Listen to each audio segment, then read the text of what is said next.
અમદાવાદની Saint Xavier school, સંત Kabir school અને પોદાર હાઈસ્કૂલમાં બોમ્બ મૂકવામાં આવ્યો હોવાનો મેલ મળતા પોલીસે તપાસ શરૂ કરી. તાત્કાલિક અસરથી અમદાવાદની તમામ શાળાના સંચાલકોએ બાળકોને રજા આપી દીધી છે. ઘરે પહોંચાડવાની વ્યવસ્થા કરવામાં આવી.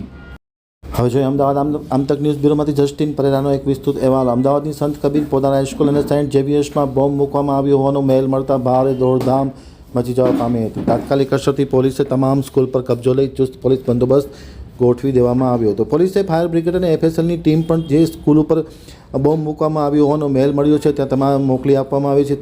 સ્કૂલનું ઝીણવટભર્યું નિરીક્ષણ કરવામાં આવ્યું છે. પરિસ્થિતિને ધ્યાને લઈ અમદાવાદ અને તેની આજુબાજુના વિસ્તારમાં સ્કૂલમાં બાળકોને રજા આપી દેવામાં આવી છે. આ અગાઉ પણ અમદાવાદની કેટલીક સ્કૂલમાં બોમ્બ મૂકવામાં આવ્યો હોવાનો મેલ મળ્યો હતો. ત્યારે પણ પોલીસે ખૂબ જ કડક પગલાં લીધા હતા અને માત્ર 21 કે 22 દિવસના સમયગાળા બાદ ફરી એક વખત અમદાવાદની સંત કબીર, પોદાર હાઈસ્કૂલ અને સેન્ટ ઝેવિયર્સમાં બોમ્બ મૂકવામાં આવતા ભારે દોડધામ મચી જવા પામી છે. પોલીસ કોઈપણ પ્રકારનું રિસ્ક લેવા માંગતી નથી. શાળાના સંચાલકોએ પણ બાળકોને પોતાના ઘરે મોકલી દીધા છે.